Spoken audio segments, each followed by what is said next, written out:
40도를 넘나드는 살인적 더위로 온열 질환 환자가 쏟아지는 가운데 일부 지자체는 폭염보험금을 지급하는 제도를 시행하고 있습니다. 경기도민이라면 자동 가입된 경기기후보험이 대표적입니다. 경기도민과 도내 등록 외국인, 외국 국적 동포 등 약 1,440만 명이 별도 절차 없이 자동 가입되는 구조입니다. 올해 보험 기간은 지난 4월 11일부터 내년 4월 10일까지로 사고일 또는 진단일로부터 3년 이내에 보험금을 청구할 수 있습니다. 온열질환 보장도 포함됩니다.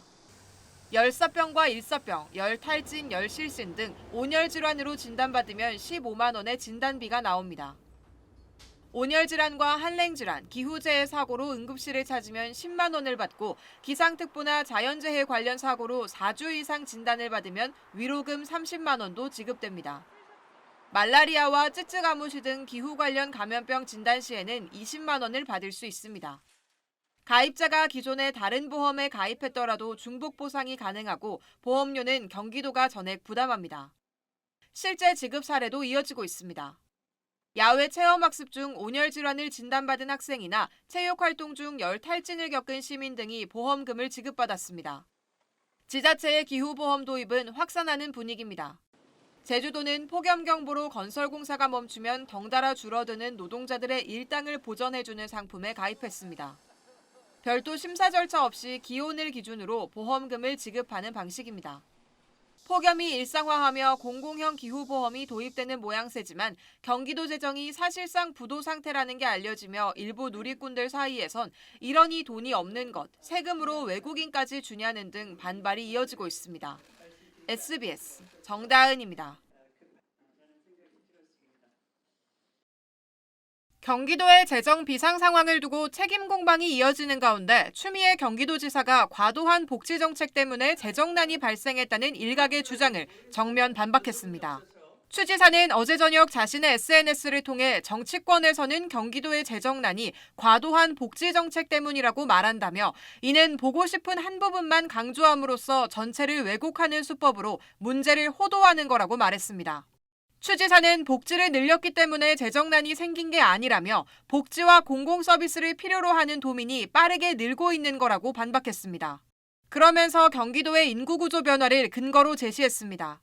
추 지사는 경기도는 대한민국에서 가장 많은 사람이 사는 지방정부이자 가장 많은 아이가 태어나는 곳이라며 동시에 다른 지역에서 유입되는 고령 인구도 빠르게 늘고 있다고 설명했습니다.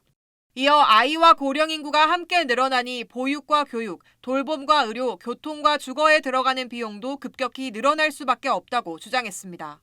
추 지사는 재정 지출 증가에 비해 세입 기반은 충분히 따라오지 못하고 있다는 점도 지적했습니다. 써야 할 돈은 계속 늘어나는데 경기도의 산업 성장에 따른 세수는 도에 돌아오지 않는다는 주장입니다.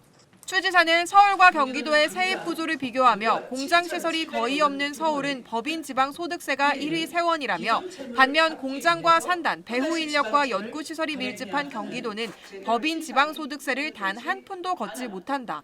도세가 아니기 때문이라고 주장했습니다.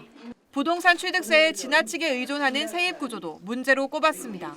정치권에서는 추 지사의 재정 비상 상황 선언 이후 전임 도정의 재정 운영과 복지 정책 등을 둘러싼 책임론이 제기되고 있습니다.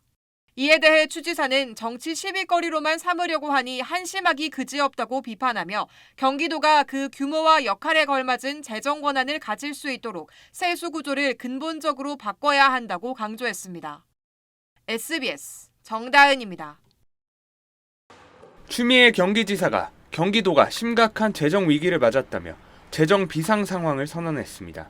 추 지사는 오늘 기자회견을 열고 경기도는 당장 약 7,700억 원 규모의 감액 추경을 해야 한다며 지금 아무것도 하지 않는다면 2, 3년 뒤에는 기존 채무를 갚기 위해 또다시 지방채를 발행해야 하는 악순환에 빠질 수 있다고 밝혔습니다. 오히려 세입은 줄고 의무 지출은 늘어나서 재정 여건은 더욱 악화될 가능성이 있다는 말입니다. 경기도는 지난해 지방채 9,430억 원을 발행한 데 이어 각종 기금에서 5,588억 원을 끌어다 썼지만 올해 주요 민생 필수 사업 예산조차 3개월분을 편성하지 못한 것으로 나타났습니다. 추 지사는 지금 새로운 공약 사업을 추진하기는커녕 이미 진행 중인 사업조차 온전히 유지하기 어려운 지경이라며 재정 비상 상황을 공식 선언했습니다.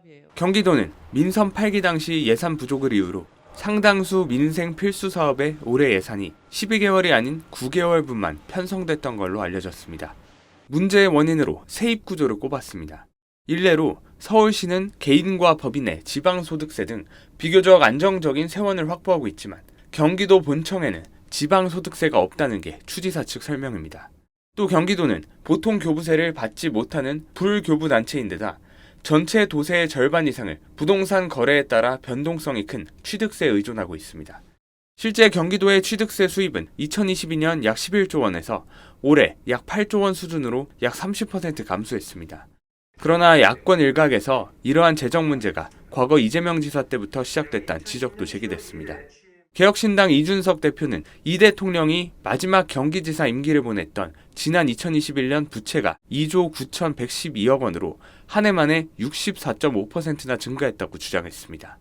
SBS 김지욱입니다.